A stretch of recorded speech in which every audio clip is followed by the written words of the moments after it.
네, 안녕하세요. 시사인 편집국장 고재규 국장입니다. 남문희 기자, 한반도 전문 기자 모시고 미리 보는 464호 진행하도록 하겠습니다. 여기 보시면 알겠지만 오늘 아침부터 정치권에서 좀 시끌시끌하는데요.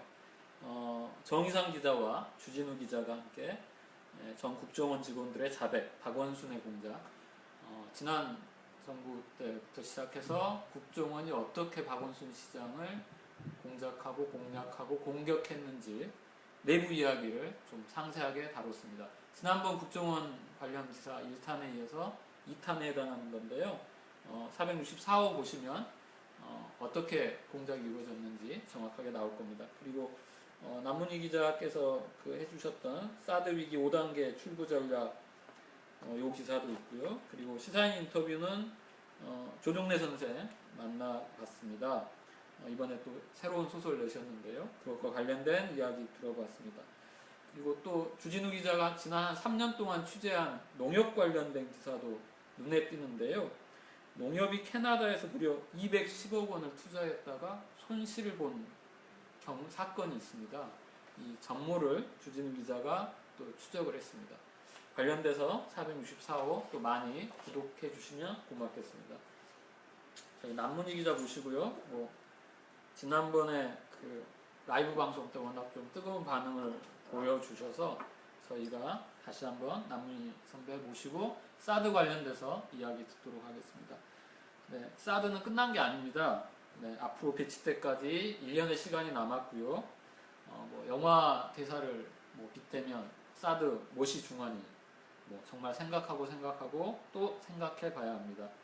끝이 아니라는 전례도 있는데요. 2008년에 미국에서 폴란드에 MB를 설치하려다가 철회한 적이 있습니다. 한반도 전문 관련된 기사를 꾸준하게 써오신 남문희 전문기자 모시고 사드 위기 해법 5단계 출구 전략을 들어보겠습니다. 맨 처음에 저희 시작할 때 우리 양한모 미수팀장이 캐리돈이라고 해서 어떤 분을 좀 형상화를 했는데요. 저희 고언을 들어주십사 하는 차원에서 캐리돈, 어떤 분을 형상화한 캐리돈이 우정 출연을 했습니다. 남문희 선배 모시고 5단계 이제 출구 전략 관련돼서 한번 듣도록 하겠습니다. 남 선배께서 이번에 좀 기사를 많이 좀 또 써주셨는데요. 그래서 정확하게 이제 어떤 출구 전략이었고 한지 제가 하나하나 여쭤보도록 하겠습니다. 먼저 제시했던 게 이제 1단계입니다.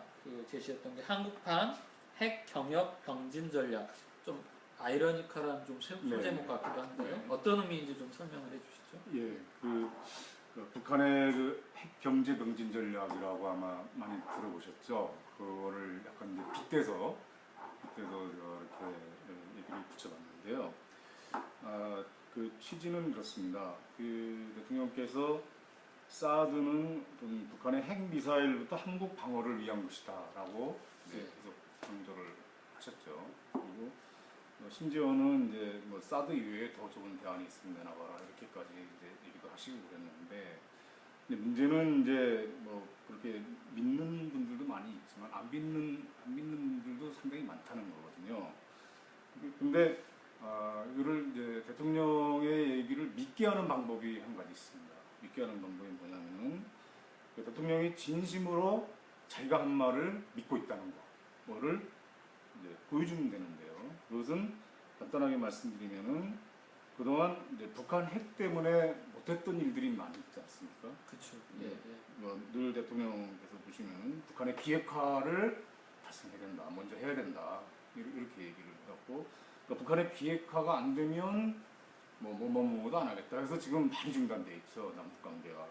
특히 이제 가장 대표적인 게 오이사 조치, 물론 천안함 사태 때문에 그렇게 되긴 했지만 그것도 이제 쭉 따라가면 거기에 핵 문제, 미사일 문제 다 관련돼 있고, 오이사 조치부터 시작해서 지금 금강산 관광, 개성공단,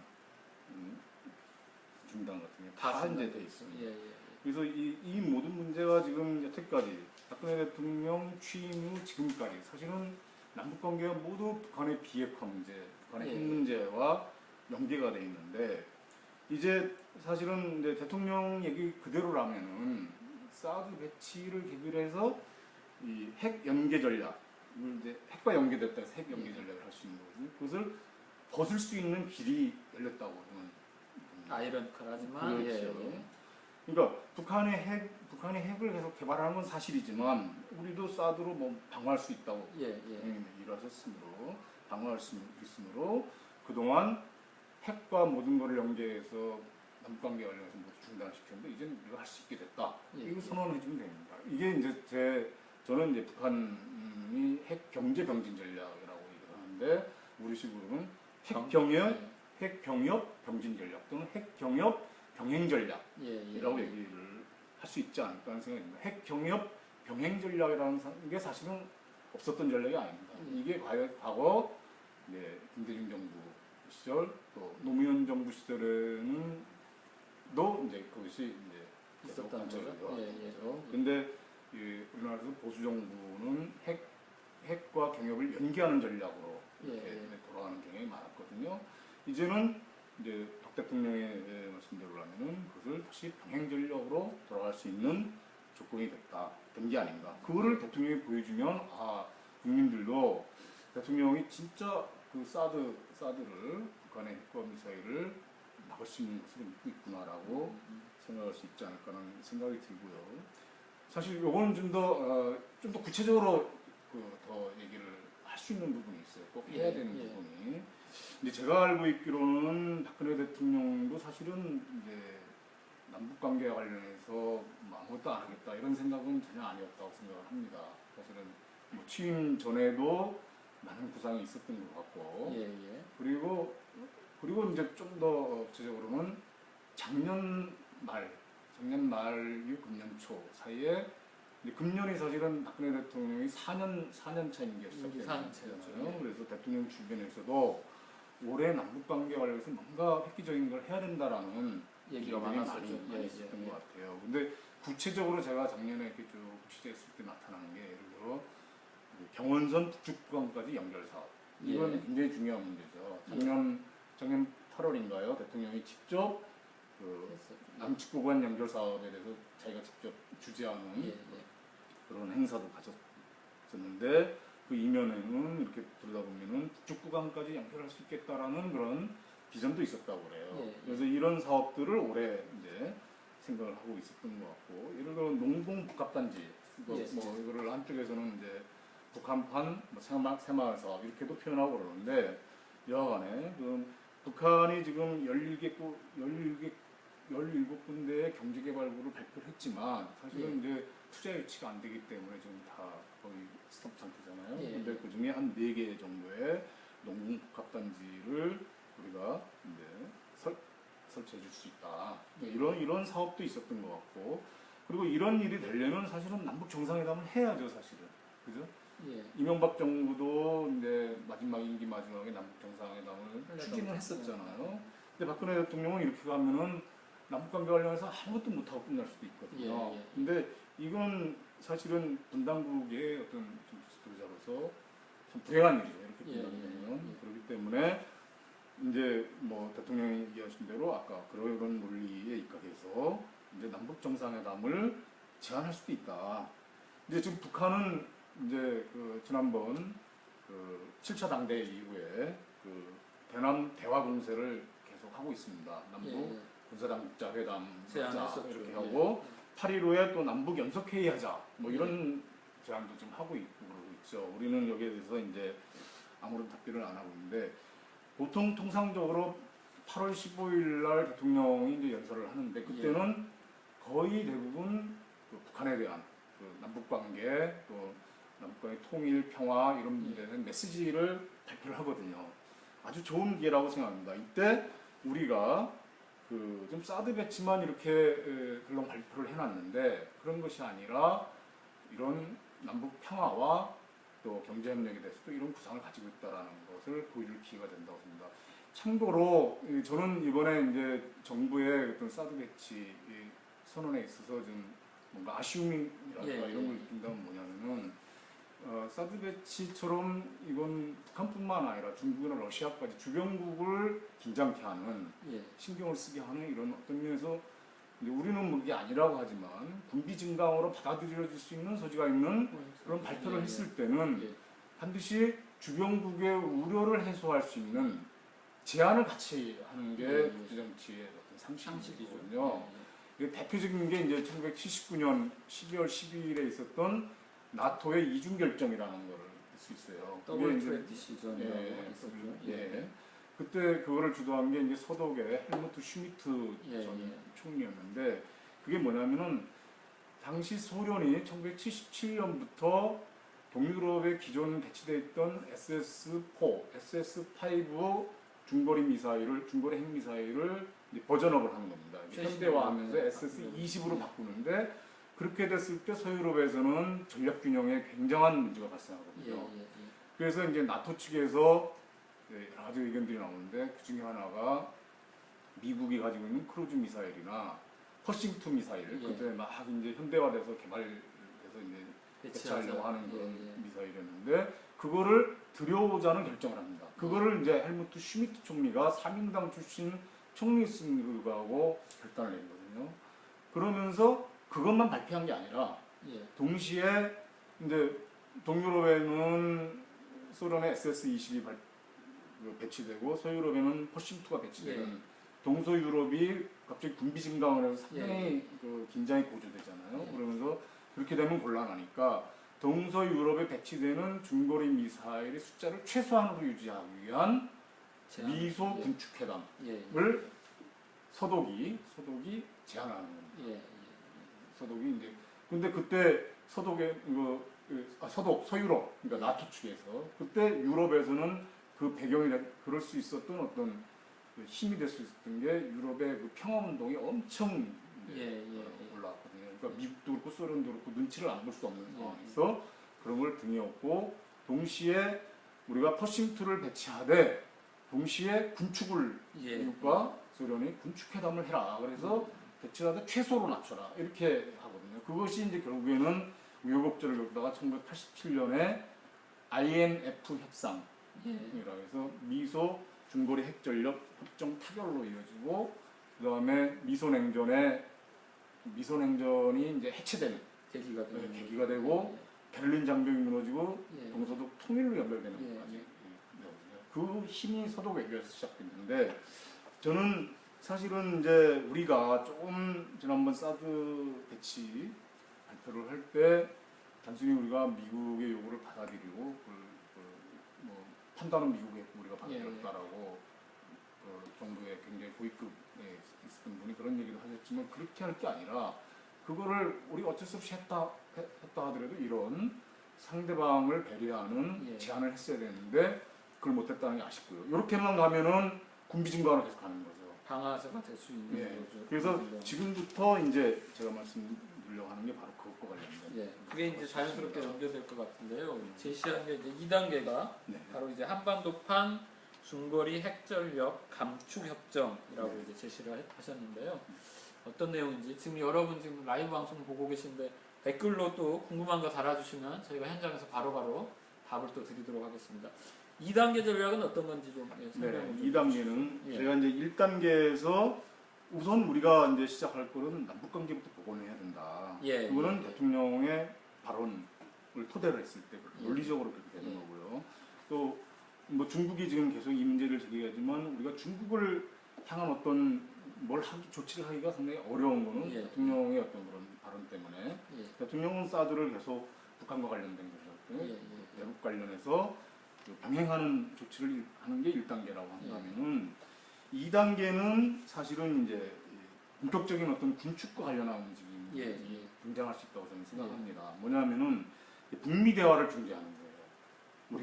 우리가 북미 대화를 중재하는데 그래서 이제 그거를 이제 뭐 중거리 핵전력 한반도판 중거리 핵전력 감축 협상 또는 미니 INF 협상 이렇게 제 나름대로 이름을 붙여갑니다. 이게 무슨 얘기냐면 아까 INF 협상이 뭔가는 말씀을 드렸고요. 1987년에 미소 간에 있었던 중거리 핵전력 협상.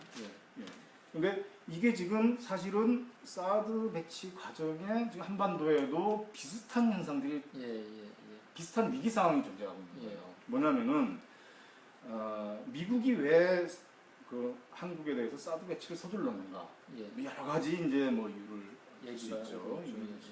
근데 가장 직접적인 거는 바로 6월 22일 날 북한이 무수단 미사일도 중거리 미사일이죠. 우연의 일치인지 모르겠는데 과거 동서독에서 문제가 됐던 중거리 미사일하고 비슷한 예. 중거리 미사일이고 핵탄두를 장착할 수 예. 있는 미사일이죠. 그런 6월 22일 날 북한이 무수단 미사일을 발사 실험했는데 성공을 한 거거든요. 예. 예. 그것이 저는 직접적 이유라고 생각합니다. 그리고 그런 분석이 많이 나와 있고요.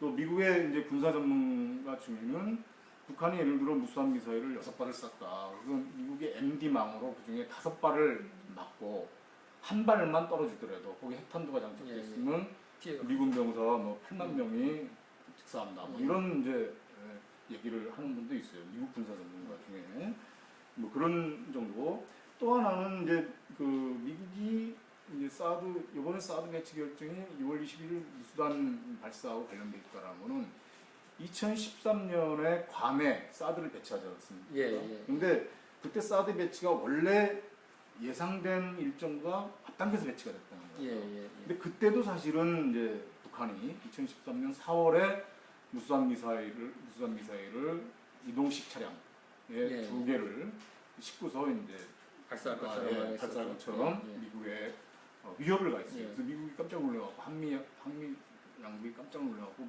그때 당시 미국이 북한이 무수단을 발사하면은 그걸 방어할 수단이 없다. 그래서 중지시키고 대화를 하자 이렇게 예. 해서 이제 그 상황을 무마한 다음에 사드를 예. 배치한 거거든요. 그러니까 미국이 굉장한 강대국이지만 미국도 사실은 그런 상황은 두려운 상황이고 특히 북한은 어떤 면에서 중국이나 러시아와는 또 다른 위험성인 거예요. 예. 통제가 안 된다는 거예요. 예. 중국이나 러시아는 경쟁을 하지만은 대화 협상에 많은 그런 역사가 누적이 되어 있죠. 예. 근데 북한 같은 경우는 미국도 이제 통제하기 어렵다. 그런데 이게 이제 이 상황을 조금 더 구체적으로 보면 사드 배치 선언 이후에 미국이 굉장히 곤란한 상황에 처했다라는 얘기들이 있습니다. 이건 예. 이제 제가 취재해서 그동안 시사인사에 나왔었는데 그건 뭐냐면은 7월 8일 날 한미 양국이 사드 배치를 발표를 했을 때 미국 쪽에서는 어떤 충격요법을 통해서 이걸 통해서 북한이 반발을 하겠지만 그걸 통해서 또 한편으로는 대화의 공간이 열릴 수 예. 있겠다라는 그런 의도도 있었대요. 음. 그런데 북한이 의외의 행동을 한 겁니다. 이틀 후에 7월 10일 날 뉴욕 대화 채널을 끊어버렸어요. 끊었고. 예. 예. 그러니까 북미 간에는 두 개의 대화 채널이 그동안 어떤 상황이 있어도 늘 유지가 됐을 때 베이징 채널하고 뉴욕 채널이거든요. 예. 근데 베이징 채널은 이미 중단이 됐고 예.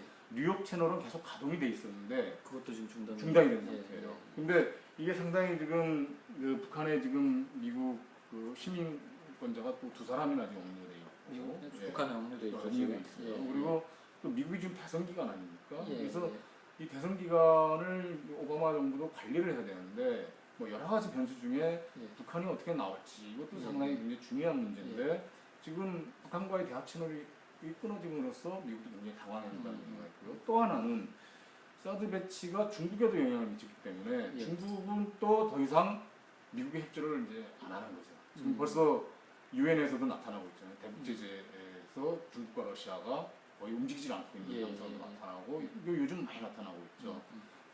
그런 오히려 북한하고 협조하는 예. 모습을 계속 보여주고 있고 이런 식으로 결국에는 미국은 북한에 대한 직접 채널도 끊어졌고 중국을 통한 간접 채널도 끊어져 있는 상태거든요. 예. 예. 그러면은 이제 그런 상황에서 또 북한은 맘 놓고 무수단 미사일의 어떤 그 성능을 계속 예. 향상시키고 또 어떤 식으로 뭘 할지 모르는 그런 음. 상황이죠. 그러니까 미국도 불안한 상황이다 이런 말씀이고요.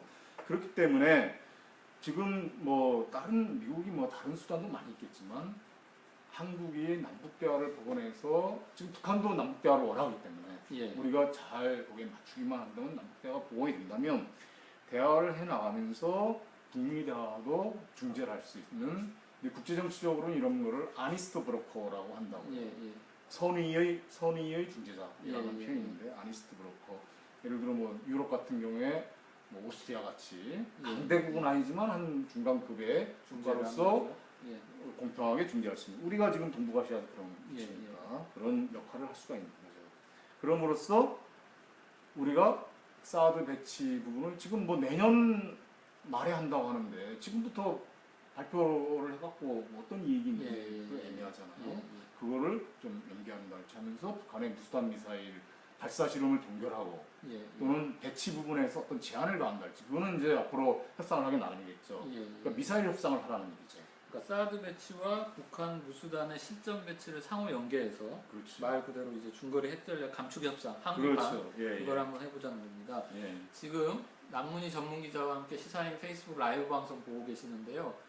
저희는 이제 사드와 관련돼서 전자파 유해 이런 부분이 아니라 동북아 정세에 미치는 것과 관련돼서 어떻게 하면 사드와 관련된 위기 국면을 벗어날 건지 이것과 관련된 5단계 출구 전략 남문희 기자께서 제시하는 5단계 출구 전략 중에 1단계와 지금 2단계까지 들어봤고요. 자, 이 방송이 또 끝나면 저희 페이스북 타임에 그대로 남아있으니까 처음부터 또 보실 수 있습니다. 3단계와 관련돼서 이제 또 제시한 안 중에 3단계는 바로 북한의 핵 동결과 한미 군사훈련 중단입니다. 그러니까 1단계 단계를 거치고 2단계 단계를 거친 다음에 3단계에는 이제 소위 말하면 여기까지 한번 나아가보자는 이제 출구 전략 중에 하나인데요. 또 어떤 내용인지 좀 설명을 해주시죠. 네. 그 2단계까지를 보면은 예. 사실은 이제 뭐 미국이 진짜 그거를 뭐 원하는지 안 하는지 제가 미국 사람들한테 물어보진 않았기 때문에 알 수는 없지만 저는 그 미국 내 여러 세력 중에 뭐 예. 사드 배치를 강행해야 된다는 강경파도 있겠지만 예. 공건파, 국무부나 뭐 이런 쪽 예. 외교적으로 풀어야 되는 문제. 그러니까 예를 들어 지금 남중국해 전선과 동북아 전선을 분리해서 남중국해는 중국과 대립을 하더라도 동북아는 외교를 해야 된다라는 예. 세력이 충분히 있다고 생각을 합니다.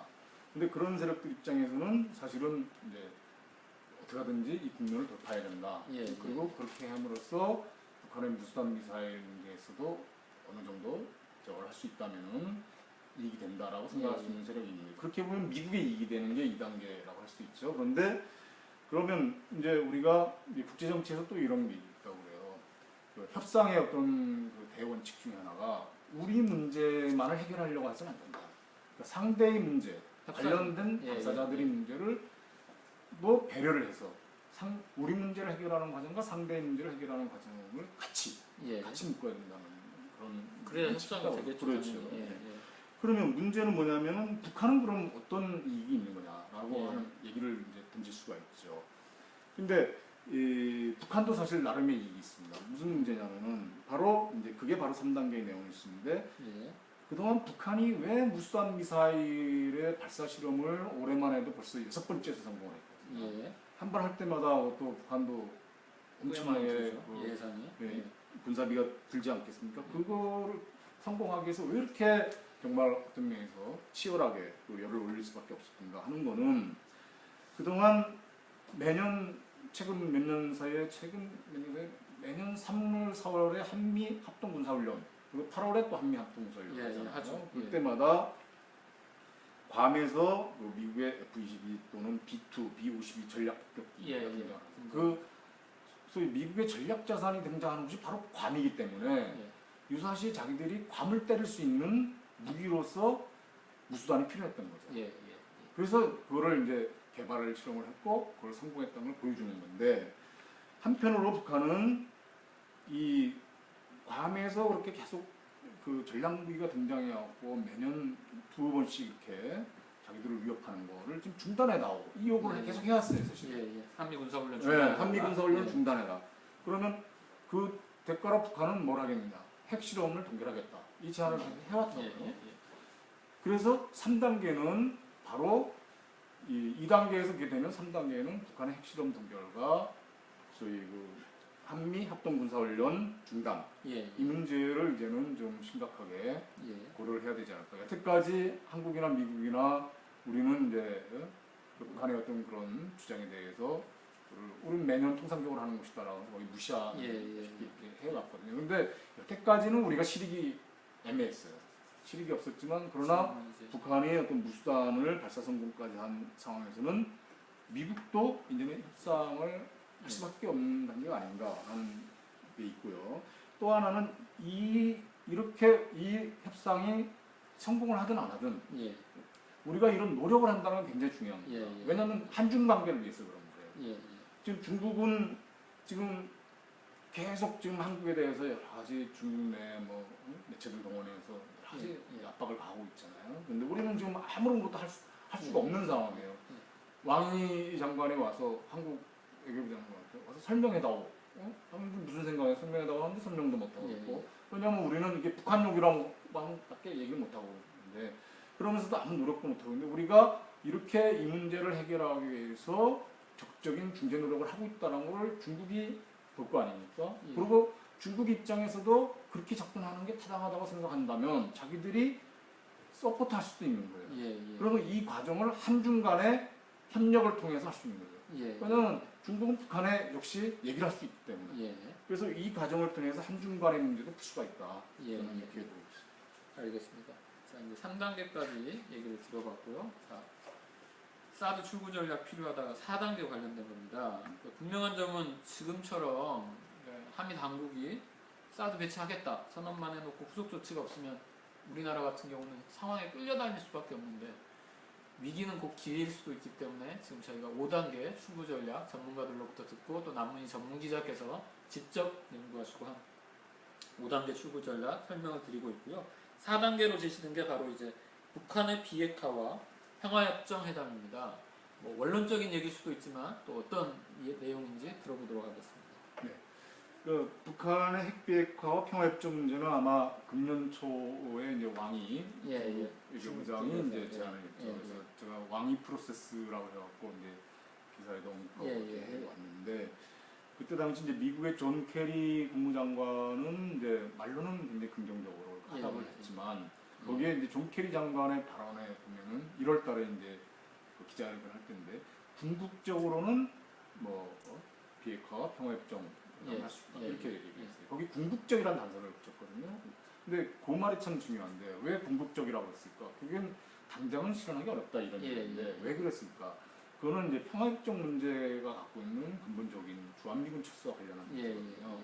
미국 입장에서는 평화협정 문제가 단지 주한미군 철수뿐만 아니라 주한미군이 철수되면 주일미군까지 철수될 수밖에 없다. 이렇게 지금 보고 있다는 데 문제는 심각성이 있어요, 사실은. 근데 주일미군이 철수하면은 미국의 아시아 영향력은 사실은 끝나는 거죠. 그 아시아에 대한 기득권을 다 포기해야 되는 상황이거든요. 그래서 사실은 한반도의 평화협정이 굉장히 우리로서 소망한 것이기도 하지만 미국 입장에서는 사실 도저히 들어줄 수 없는 또 한계가 있어요. 그러면 이제 주한미군 철수 문제라는 이 고리를 풀어야 되는데 북한이 7월 6일 날 정부 대변인 성명을 발표했는데 여기 이 부분에서 아주 중요한 힌트가 들어있어요. 요거는 이제 제 얘기가 아니고 미국의 밥 칼린이라는 로버트 칼린이라고 하는 군사 전문가가 있어요. 북한 전문가인데 아주 유명한 분입니다. 이쪽 한반도 하는 분들 중에는 정말 예전부터 했던 분들은 굉장히 주목하는 분 중 하나인데 예전에 스탠퍼드 대학 지금 연구원으로 있더라고요. 그렇죠. 원래는 국무부 군축 담당에서 예전에 중요한 시점에 반복도 여러 번 하고 북한하고 중요한 입장을 했던 분인데 이 밥 칼린이 이제 뭐라고 얘기했냐면 북한이 7월 6일 날 굉장히 중요한 발표를 했는데 이게 묻혔다. 그래서 이게 지금 그 뒤로 상황이 악화되면서 묻히고 지나갈 때는 나중에라도 언젠가는 북한이 다시 이게 제기될 수가 있는데 자기가 보기에는 여기에 굉장히 중요한 협상의 포인트가 있다. 이렇게 얘기를 했어요. 무슨 얘기냐면 북한이 5개 항을 얘기를 했는데 그 중에 4개 항, 4개 항이 대략 뭐냐면은 이런 겁니다. 그러니까 이 당시 대변인 성명이 뭐냐면 북한 비핵화를 위한 5개 항, 그러니까 한반도 비핵화를 위한 뭐 5대 요구사항. 5대 요구사항 이렇게 돼 있어요. 북한 비핵화는 우리가 쓰는 용어고 북한은 한반도 비핵화를 쓰니까 한반도 비핵화를 5대 요구사항인데 그 중에 4개는 어떤 거냐면 대략 이런 겁니다. 남한의 핵무기를 모두 공개하고 또 핵기지와 핵무기를 철폐하고 또 미국이 뭐 핵으로 북한을 위협하지 않을 것 그리고 해달라는 거고. 그렇죠.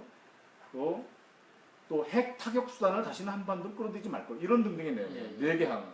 근데 이거는 사실은 1992년에 한반도 비핵화 선언이 있었죠. 그 선언 내용이 이미 다 들어가 있는 거예요. 그리고 미국이 이미 그동안 이런 건 원칙적으로 다 검토를 했고 우리가 할 용의가 있다라고 발표했던 거예요. 그러면 5개 항이라지만 4개 항은 아칼린 얘기로는 이거는 구색 맞추기 위해서 내는 거다 이런 거고.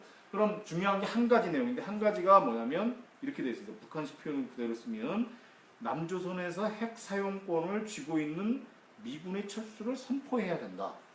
그러면 북한 한반도 비핵화를 위해서 북한도 굉장히 중요한 결단을 할 수 있다 이렇게 돼 있어요. 예. 근데 이 말 참 중요하면 이게 주한미군 철수라는 거 아니냐 예. 이렇게 들릴 수가 있는데 바칼린의 분석은 뭐 어떻게 돼 있냐면은 이 말 자체를 잘 분석해 보면 남조선에서 핵 사용권을 쥐고 있는 미군 이렇게 수식을 할 수 있죠. 핵 사용권을 쥐고 있는 미군.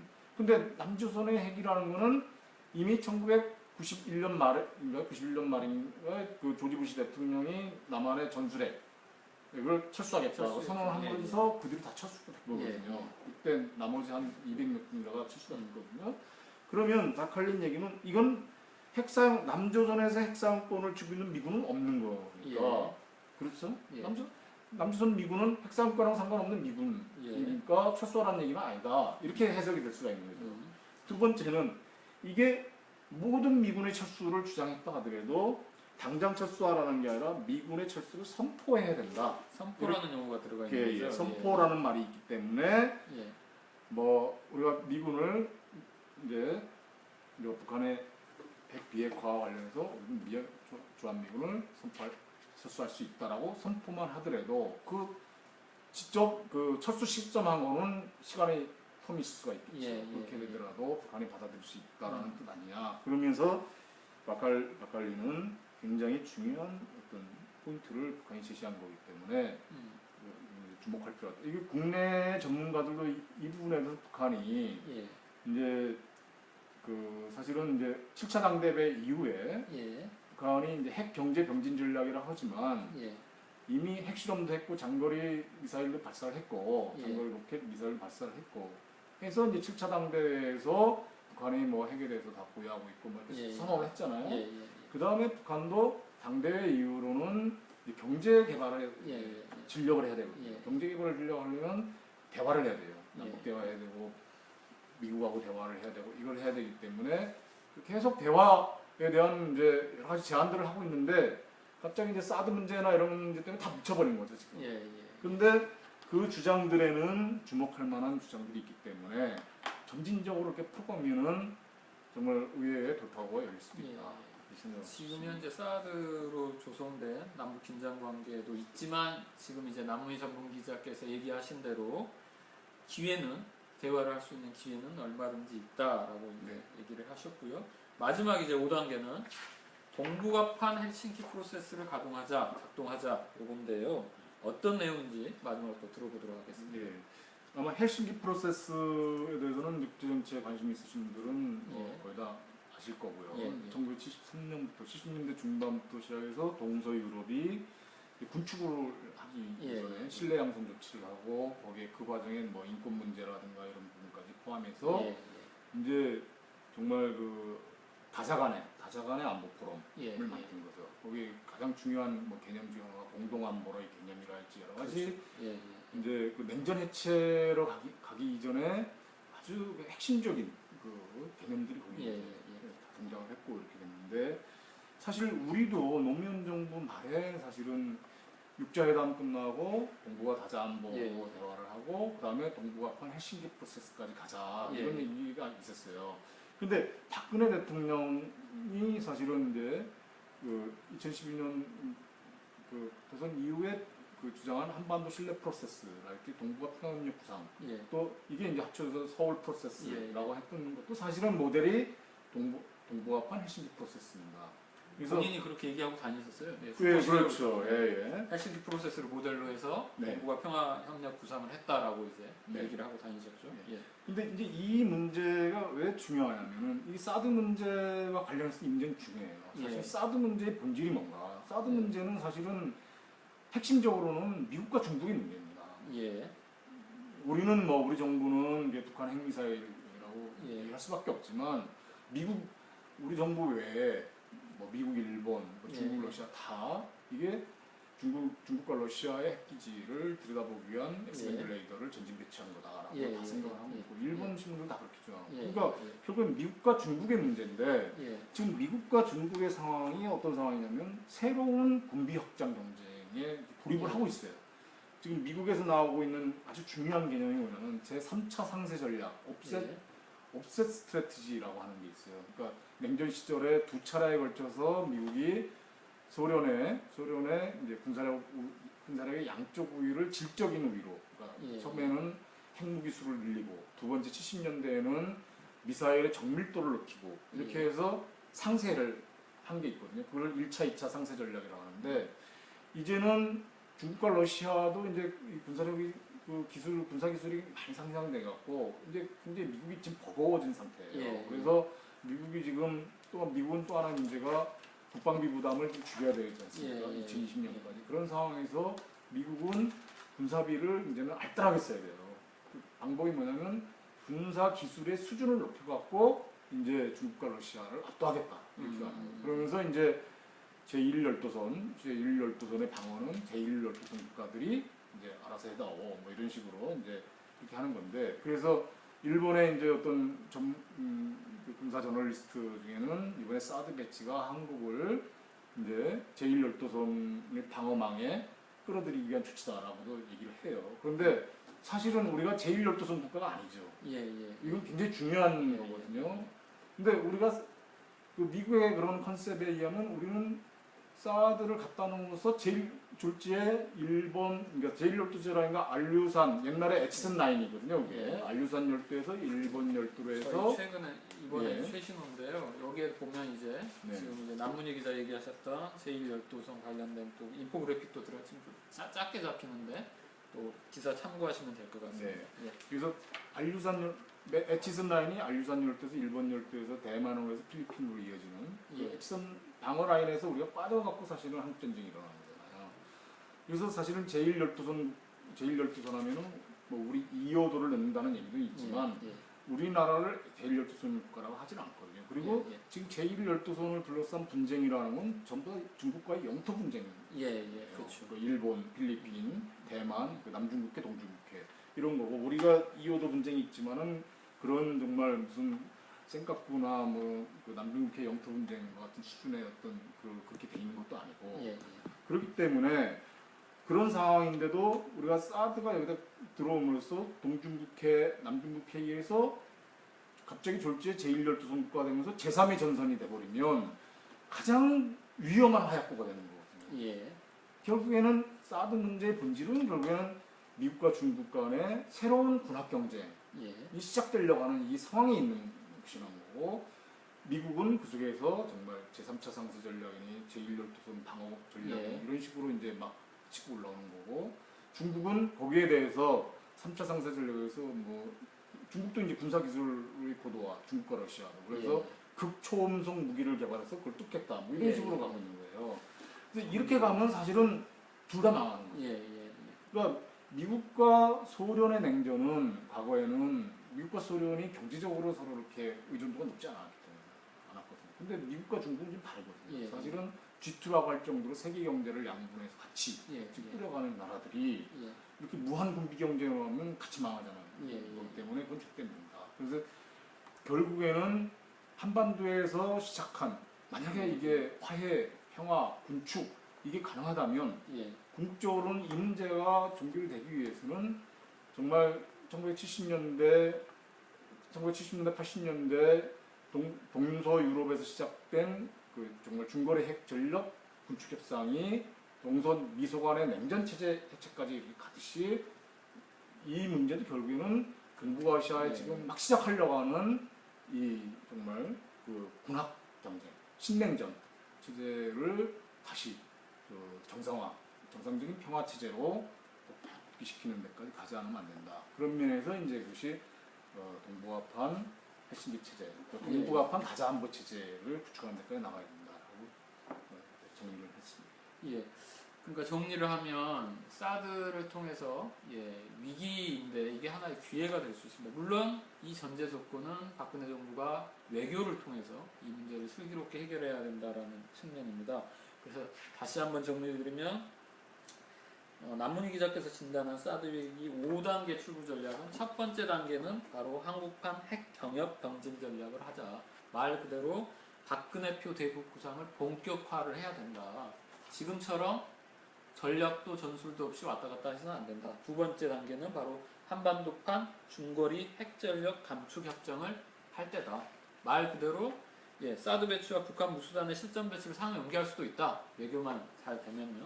세 번째는 그 단계를 넘어서 이제 북한의 핵동 결과 역시 이제 사드가 들어온 원인이 이제 정부 논리는 이제 대북 핵 또는 미사일 관련된 거니까 한미 군사 훈련을 중단을 동시에 제안을 드리는 거고 4단계는 바로 북한의 비핵화와 평화협정회담 그리고 마지막 5단계는 우리가 이니셔티브를 쥐어서 동북아판 헬싱키 프로세스를 구축하자. 이렇게 되면은 소위 말하면 이제 사드로 초래됐던 위기가 이제 해소될 수 있다라고 남문희 전북 기자께서 해설을 해주셨고요. 저희 독자 중에 이은하 독자께서 페이스북 댓글로 질문을 주셨는데요. 뭐 내용이 약간 중복될 수도 있지만 네. 제가 읽어드리고 남문희 기자께서 네. 답변해주시고 라이브 방송 마치도록 하겠습니다. 이은하님께서 제가 기사로부터 접하기로는 오바마 정부에서도 사드 배치를 강하게 주장하지는 않았다라고 이제 얘기를 하시면서 미국에서는 이제 무수단 미사일에 대한 다른 대응책을 고려하고 있었다는데 우리나라 정부가 이걸 사드를 강행한 건가요? 라는 질문을 주셨고요. 또 이제 뭐 시사인 독자님답게 또 의견을 주신 게 그렇다면 이런 좋은 전략들을 남문희 기자님이 제시하셔도 이걸 정부가 합리적 차원에서 받아들일 가능성은 높지 않은 거 아니냐라는 지적을 해주셨습니다.